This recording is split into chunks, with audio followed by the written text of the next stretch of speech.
மக்கள் வணக்கம். உலக தமிழ் அறிவாளிகளே, மக்கள் தொலைக்காட்சியில் புத்தம் புது காலை என்கின்ற காலை நிகழ்ச்சியில் நலம் தரும் மூலிகை என்னும் பிரிவிலே சித்தர்கள் சொல்லியிருக்கிற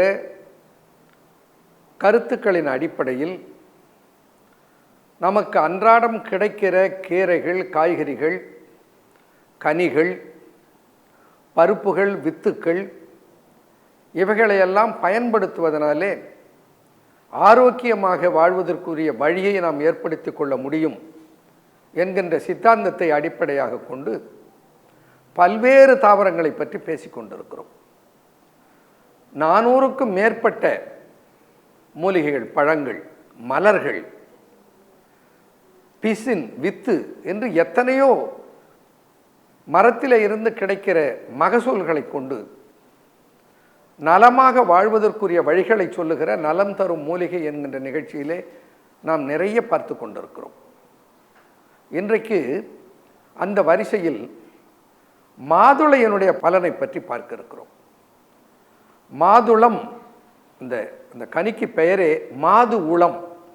அந்த பழம் இருக்கிறதே, அந்த பழம் பெண்களுடைய உள்ளத்தை போல, மகளினுடைய உள்ளத்தை போல மானுடத்தோடு மிகவும் கனிவு கொண்டு மானுடத்தை வியாபிக்கிற, பீடிக்கிற பல்வேறு நோய்களுக்கு, வாயிலே நீர் ஊறல், வாயில் கசப்பு, பித்தம் மிகுதியினாலே தலை சுற்றல் என்று பல்வேறு வகையான உபாதைகள், குருதியிலே இருக்கிற ஹீமோகுளோபின் அளவு குறைந்து போவதனாலே நடையில் தளர்ச்சி, வேலை செய்வதிலே இயலாமை என்று பல்வேறு வகையான உடல் பாதிப்புகளை உருவாக்குகிற நோய்களிலே இருந்தெல்லாம் விடுபடுவதற்கு ஒரு ஒற்றை கனியாக மாதுளம் கனி பலன் தருவதாக இருக்கிறது என்பதை நாம் அறிகிறோம்.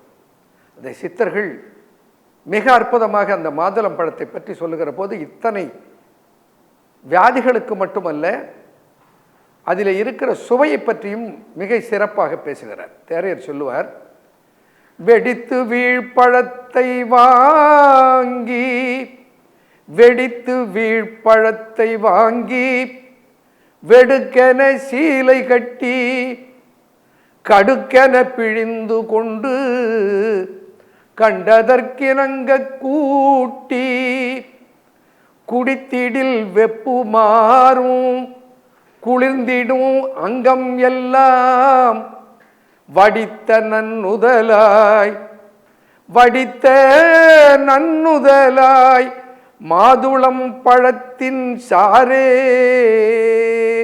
குடித்திடில் வெப்பு மாறும்.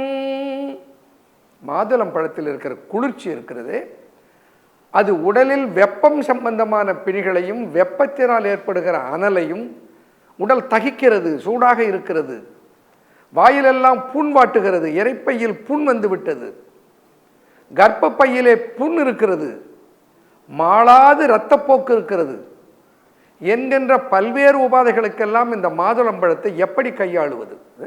உங்களுக்கு தெரிந்திருக்கும், சித்த மருத்துவத்திலே மாதுளை மணப்பாகு என்று ஒரு பாகம் இருக்கிறது.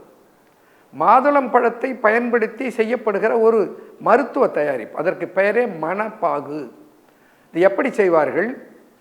இந்த நாட்டு மாதுளம் பழம், இந்த நாட்டு மாதுளம் பழத்தை வாங்கி வந்து அதை குறுக்கே அறிந்து இந்த தேங்காய் பிளப்பதை போல இரண்டாக்கி, உள்ளே இருக்கிற மொத்த பகுதியும் அப்படியே சுரண்டி எடுப்பார்கள். அதில் இருக்கிற மஞ்சள் நிறமாக இருக்கிற ஒரு தோல் போன்ற சவ்வு, உள்ளே இருக்கிற முத்துக்கள், மஞ்சள் நிறமாக துவர்ப்பு சேர்ந்திருக்கிற அந்த பழத்தினுடைய சுளைகளுக்குரிய பிடிப்பு, இவைகள் அனைத்தோடும் சேர்த்து அந்த மாதுளம் பழத்துக்குள்ளே இருப்பதை தேங்காயை திருகி எடுப்பதை போல ஒரு தேக்கரண்டியை பயன்படுத்தி சுரண்டி எடுக்க வேண்டும். அப்படி எடுத்து விட்டால் கடைசியில் நம்ம கையில் கிடைப்பது எது? அந்த ஓடு மட்டும் கிடைக்கும். உள்ளே பார்த்தால் உள்ளே இருக்கிற மொத்த பகுதியும், நாம் பழத்தை வாங்கி மாதுளை ஜூஸ் சாப்பிட்றதுக்குன்னு கடைக்கு போனோம்னா அவன் மாதுளம்பழத்தை ரெண்டாக அரிஞ்சு இப்படி கையில் கவித்தி பிடிச்சிக்கிட்டு ஒரு கட்டையில் தட்டி அதில் இருக்கிற முத்துக்களை மட்டும் கொட்டி அதில் இருந்து சாறு எடுத்து கொடுப்பார்கள். அதனோடு சர்க்கரை சேர்த்து பால் சேர்த்து இனிப்பாக வாங்கி சாப்பிட்டு விட்டு வருவோம். ஆனால் எதிலே உண்மையான பலன் இருக்கிறது என்றால் அந்த மாதுளம் பழத்தினுடைய சுளைகளை பற்றி கொண்டிருக்கிற அந்த பிடிப்பு இருக்கிறதே மஞ்சள் நிறமாக, அது மிக மிக மிக முக்கியம். அப்படித்தான் இந்த மாதுளை மணப்பாகு செய்வதற்கு உள்ளே இருக்கிற மொத்த பகுதியும் அப்படி சுரண்டி எடுக்க வேண்டும். அப்படி எடுத்து அதை ஒரு மிக்சியிலோ அல்லது வேறு அரவை கருவியில் போட்டு அதை அப்படியே அரைக்க வேண்டும். அப்படி அரைத்து எடுத்து பிழிந்து அந்த சாறு, அது எவ்வளவு சாறு எடுக்கிறோம், ஒருவேளை நம்ம வீட்டில் இருக்கிறோம், அந்த சாறு ஒரு கோப்பை அளவுக்கு சாறு எடுப்பதாக வைத்துக்கொள்ளுங்கள். ஒரு கோப்பைன்னா ஒரு 150 மில்லி சாறு எடுக்கிறோம் என்று வைத்துக்கொள்ளுங்கள். அந்த 150 மில்லி சாருக்கு 100 கிராம் அளவிற்கு இனிப்பு நாட்டு சர்க்கரை அல்லது பனங்கற்கண்டு அதை ஜீராவாக காய்ச்சி அந்த ஜீராவோடு சேர்த்து அந்த ஒரு கோப்பை மாதுளம்பழத்தினுடைய சாறையும் கலந்து அதை காய்ச்ச வேண்டும். அப்படி காய்ச்சி அது பாகு பக்குவத்துக்கு வருகிற போது அதனோடு தேன், அரைக்கோப்பை அளவுக்கு தேன் சேர்த்து அதை நன்றாக கலக்கி எடுத்து அதை அருந்து வேண்டும். அதற்கு பெயர்தான் மாதுளை மணப்பாகுன்னு பெயர். தொடர்ந்து பார்ப்போம். நன்றி, வணக்கம்.